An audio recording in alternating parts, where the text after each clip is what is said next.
My eyebrows are struggling today. I don't want to talk about it.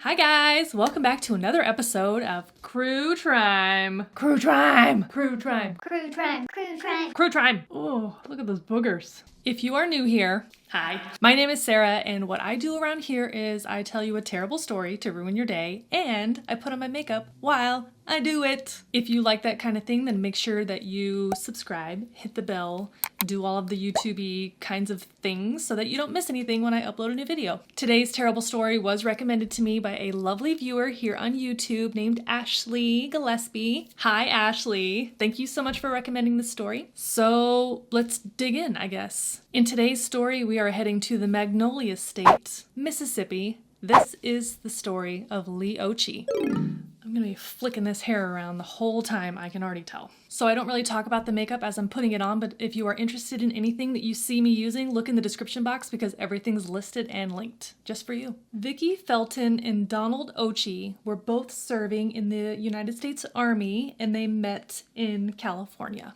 Vicki was studying Korean and interrogation techniques at the Defense Language Institute in Monterey, and Donald was an infantryman at Fort Ord, which is not a thing anymore. They met one night at the movie theater, and they just hit it off. So Vicki and Don, things were going well, and they got married in 1978, and then they were both eventually transferred to Hawaii. My eyebrows are struggling today. I don't want to talk about it. And about a year later, on August 21st, 1979, they welcomed their first and only daughter, Leigh Marine Occhi. Well, things between Don and Vicki, they didn't last. Okay, so in 1981, when Leigh was still just a babe, they divorced. Vicki got out of the Army and relocated back to Mississippi, where she was from, to be closer to family, and she took baby Leigh with her. She later remarried a man named Barney Yarborough. Although they were separated by quite a distance, Leigh was very close with her dad. She visited him multiple times, or, pretty often. He was still in the Army, of course, and Leigh would go visit him at his various assignments, including Fort Leonard Wood, Missouri, and Fort Bliss, Texas, and he was even assigned in Germany. Leigh actually spent a summer with Donald and his new wife when he was stationed in Germany. When Leigh was a little bit older, Donald was stationed at Fort Campbell, Kentucky, which was the closest that he'd actually ever lived to Tupelo, Mississippi. Did I say the name of the city that they lived in? They lived in Tupelo, Mississippi. Anyways, so with him being in Kentucky, he was able to spend more time with Leigh. Now, at the time of the event of this story took place, he was stationed in Virginia, Northern Virginia, at Fort Myer. Fort Myer, if you didn't know, is the home of Arlington National Cemetery. Okay, so Leigh. Leigh was a very sweet, kind-hearted girl. She loved horses, and she had beautiful blonde hair and blue-green eyes. She had amblyopia, technical term, in her left eye, that's a fancy term for lazy eye. So she wore glasses to read. And in the summer of 1992, 13-year-old Leigh was just about to start 8th grade. So picture it, 1992. Sir Mix-a-Lot is at the top of the charts. Turn around, stick it out. I remember my friend Heather knew all of the words to Baby Got Back. I thought it was like the most amazing thing ever. Also, Achy Breaky Heart was, super popular. Do you remember being forced to learn to line dance to Achy Breaky Heart? What life-shaping skill was that meant to teach us? Anyway, in the late summer of 1992, the remnants of Hurricane Andrew were lingering over the area, moving across Mississippi. And by the way, Hurricane Andrew was no joke, you guys. At that time, it was the most destructive and costliest hurricane to ever make landfall in the United States. It damaged a lot of the oil platforms in the Gulf of Mexico, and it shredded Miami. Do you remember this? Well, by Thursday, August 27th, 1992, what was left of Hurricane Andrew was dumping heavy rain on Tupelo, Mississippi. Vicki had breakfast that morning with her daughter Leigh at their home on Honey Locust Drive in Tupelo. They talked about the plan for the day. Leigh was still home on summer break. School didn't start for like another week or so. Well, there was an open house that day, and Leigh's grandma was supposed to come over and pick her up to take her, and then they were going to go to Taco Bell for dinner. So with Leigh still in her PJs, Vicki headed off to work around like 7:30 in the morning. Rain was just totally blasting the area, and Vicki kind of started to worry about Leigh being home alone. It was the first time that she'd ever left her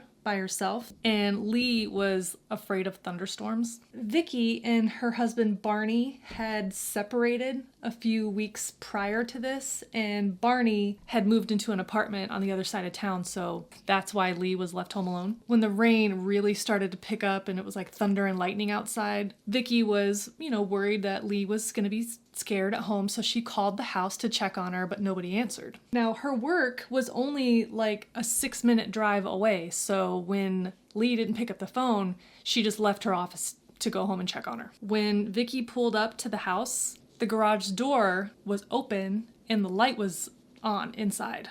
Uh-oh. Well, that was weird for a number of reasons. Number one, she was sure that she had closed that door. It was raining outside, duh. And two, the light only comes on when somebody triggers the door, so someone had been there within the last 5 minutes. I mean, what reason would Leigh have to go open the garage door, right?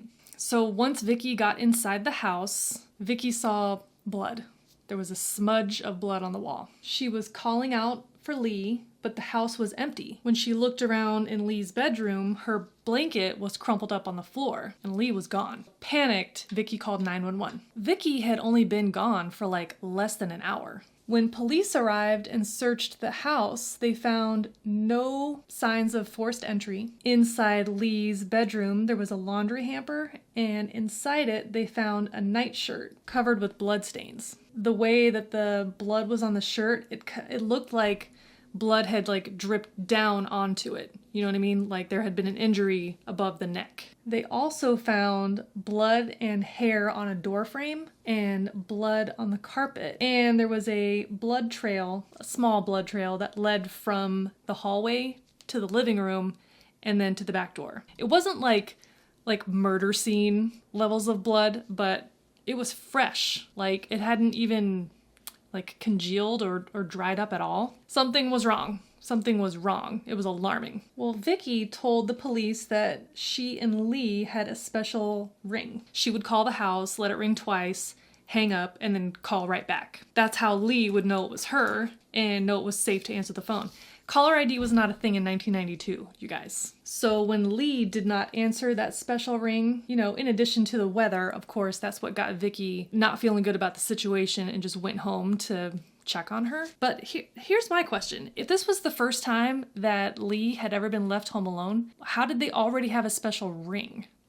Just asking questions. Okay, so the only items from the house that were missing were Leigh's shoes, her glasses, and some of the clothing that she must have been wearing. Jeans, like blue jeans and a blue top, and also a sleeping bag. So bloodhounds were brought in immediately to try to track down where the trail from the back door would lead to, but the heavy rains that came in made it impossible for them to be able to find a scent outside the house. Within hours of Leigh's disappearance, Vicki asked to submit to a polygraph test, which I find super weird. You guys know how I feel about polygraph tests. Stop it.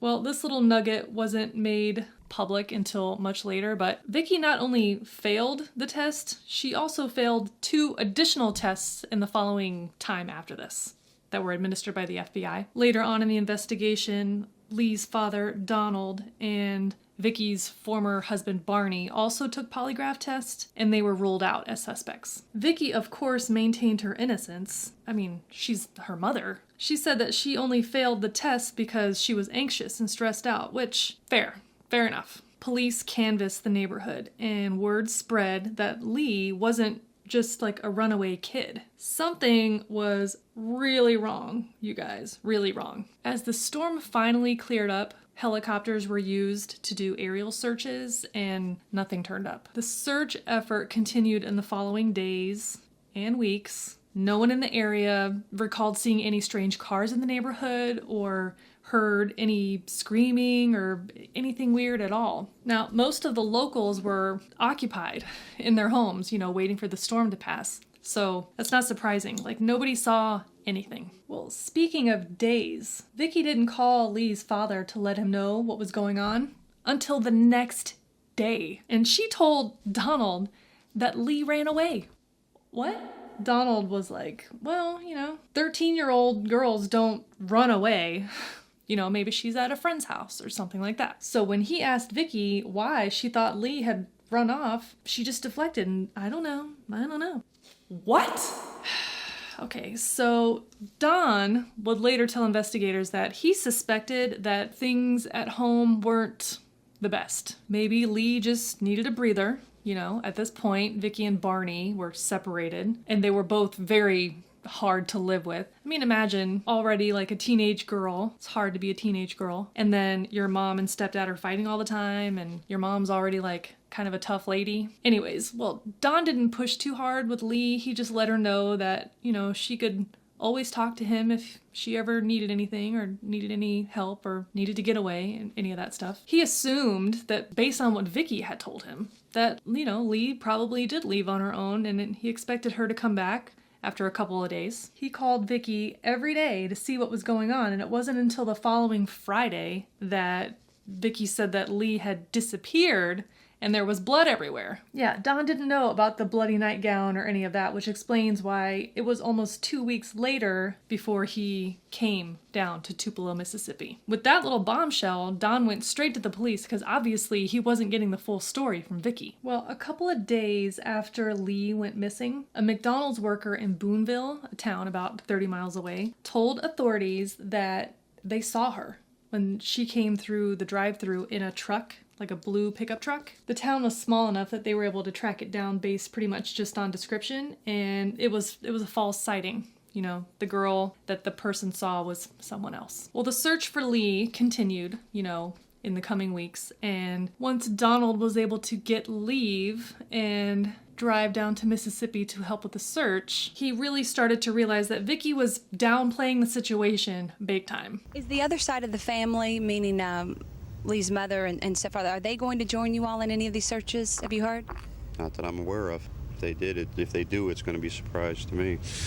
A lot of the situation and the story, that Vicky was giving him just didn't really add up. And it wasn't just Don who was squinting at Vicky. The town was talking too. Don and the members of the community combed the fields in the surrounding neighborhoods to look for clues and maybe even a body. Don was there for over a month looking for her before he had to return to Virginia. He would later tell investigators that he had like a gut feeling that Leigh was dead. He suspected that somebody had gotten just like really mad at her and beat her to death, intentionally or accidentally, and then hid her body where it wouldn't be found. Interestingly, on September 11th, a package was delivered to Vicky's home, postmarked from Boonville. The package was actually addressed to B. Yarborough, Vicky's estranged husband, Barney. Also, interestingly, the address, the street name was misspelled. Well, inside of it, it was like a bubble mailer, was Leigh's glasses.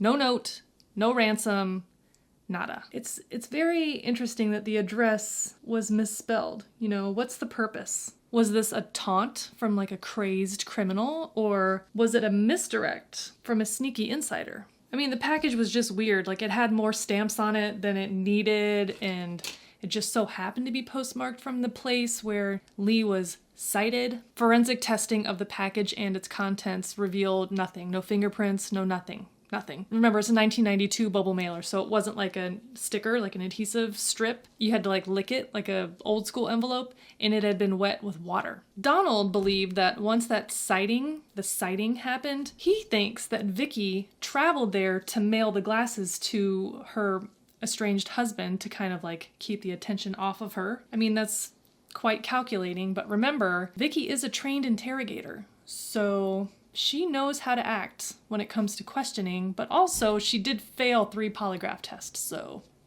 there's that. Why does one eye look like it's totally different color than the other eye? Does it? Is it just me? So there were a lot of rumors that Vicky and Barney were abusive to Leigh. She would sometimes show up to school with bruises on her face and arms, but she explained them away, saying that she got them when she was horseback riding. Her father, Don, so there has been a lot of news coverage about this case, right? And a former local news anchor named Kathy Shapiro, she covered the case when it was happening. She later spoke about it, and she said that she recalls having a lot of difficulty getting any kind of cooperation from Vicky Yarborough, and that she had no emotion that you would expect to see from a parent who was missing a 13-year-old girl. Please go out and search your property, have your neighbors and friends go search their property so that we can find my daughter. I mean, okay, Vicky had a military background. Okay, that's fair, but she's still a mother, right? I mean, why did Vicky wait so long to tell Leigh's father the full story? Why did she downplay it? How did Vicky know what Leigh was wearing if Leigh was still wearing pajamas when she left for work? I'm definitely squinting at Vicky, but Vicky said that she figured out who did it. A local man named Oscar Mike Kearns. So after Leigh disappeared, Vicky claims that he stopped looking her in the eyes. So Mike Kearns was a local Sunday school teacher, youth group leader at the church that Leigh's grandparents attended. He was super nice. He also enjoyed horseback riding. He had a lot in common with the kids. Everyone liked him. So for somebody who used to be so friendly with their family, him, not wanting to make eye contact was very unusual. And remember, there was no forced entry at the house, but he wouldn't have had to break in if Leigh knew him and trusted him and opened the door. Hi, Murray. Hi. You want to say hi to the people? Look who came to visit us. Hi, baby. Hello. Why do you act like I'm killing you? Now there's fur all over my face.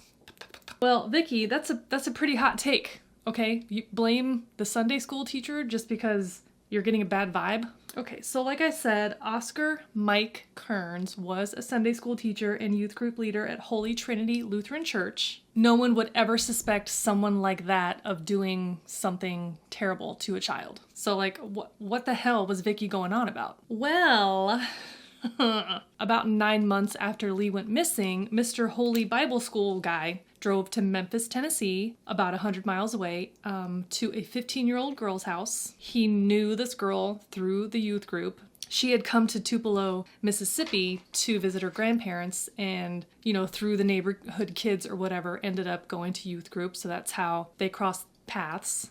He showed up at her house at 7:45 in the morning, told her that he was there to drive her to school, which he did. But before he did that, he took her to somewhere out in the country and sexually assaulted her.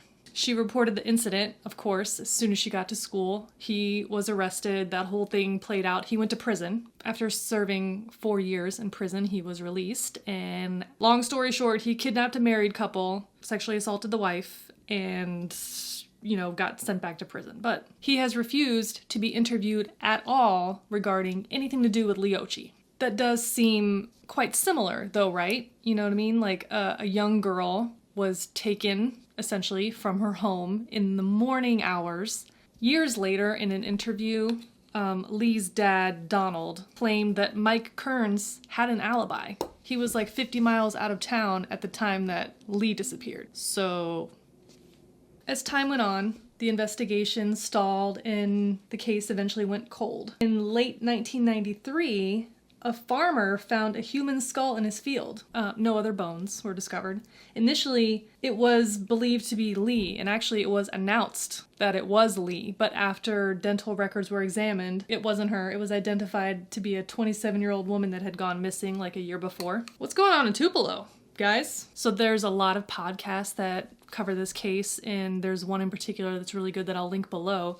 An interesting nugget came up in it. A local business owner named Joanne said that on the morning that Leigh disappeared, she was driving down Honey Locust Drive and she saw 2 people walking in the rain. She said that one person was definitely a man He was shorter, like a husky type of a build, you know. Scruffy, gray hair. The other person was smaller, a girl or a small woman. It didn't seem that the woman was injured in any way, but appeared to be frightened. But also at the same time, it was like torrential downpour and they were walking in the rain. So that tracks. I'd be scared too. Well, Joanne said that she felt weird about it and she watched them in her rear view mirror until they just disappeared out of sight and she didn't see them again. But when she learned about the disappearance of this young girl in Tupelo, she called the police to make a report and they said they'd call her back. And they never did. Well, Vicky and Barney were officially divorced a few years after Leigh disappeared. Barney passed away in 1996 from complications of lupus. Vicky ended up moving to Michigan. Donald Occhi has gone to great lengths to make sure that Leigh's case is not forgotten. He has worked with the National Center for Missing and Exploited Children, and he's even turned to psychics for help, who have all told him that Leigh's body is in water somehow. Well, with all the heavy rain from Hurricane Andrew's remnants, could Leigh's body have been concealed like in a storm drain? Washed away without a trace? Maybe. Another very interesting theory is the drainage ditch behind their house on Honey Locust Drive. Leigh disappeared on August 27th, but earlier in the month, the Tupelo Public Works Department had started working on a drainage control project in the neighborhood. So they were installing what's called riprap, which is, it's like big rocks. So if there's an area that's continuously exposed to rushing water, it can cause soil erosion and plants just get washed away. So they use these rocks to help stabilize the area and help slow the water down and give it like a guide to get it out, right? It's not the prettiest solution, but it works well. You've seen riprap before, you just didn't know what it was called. I didn't know what it was called either. The riprap installation was going well, but then they reached the area behind their home on Honey Locust Drive. The project had to stop because the rain was coming in from Hurricane Andrew. But once the weather cleared up, the rocks were laid down. Could Leigh have been buried in a shallow grave in that ditch right there? And then the city unknowingly covered it up with rocks? Well, in 2005, human remains detection dogs, cadaver dogs, they were brought in to investigate the area and they were there for a week and they found nothing. If Leigh had been buried there, they would have found her, okay? Because those dogs are no joke. There's some other rumors about where Leigh's body might be buried, you know, in the construction site of the church where Mike Kearns was the youth pastor. Maybe Leigh's body was buried near the barn of the horse riding stables. At any rate, Leigh Marine Occhi is still classified as an endangered missing person, and she would be about 42 years old if she's alive. If you have any information that you think could help in solving this case, please check the description box down below for how to make a report. That, friends, is the very unsolved case of the disappearance of Leigh Occhi. If you want to know what makeup I used today, I do my very best to list and link everything down in the description box, so just check that. Thank you so much for hanging out today and for watching this terrible story. I really appreciate it. If you want to see more videos like this one, then consider subscribing to this channel before you leave today. I upload new videos here every week, and you can follow me everywhere, all of the social places. That's it for now. I will catch you next time in the next video. Bye! Should I put bottom lashes on today? Ooh, goal. Skull. Wow. Did I say Boonesville? Must have been thinking about Boone's Farm. Vicky Felton and, god damn it, Dory. Wow. Really doing great. Really going in there today, guys.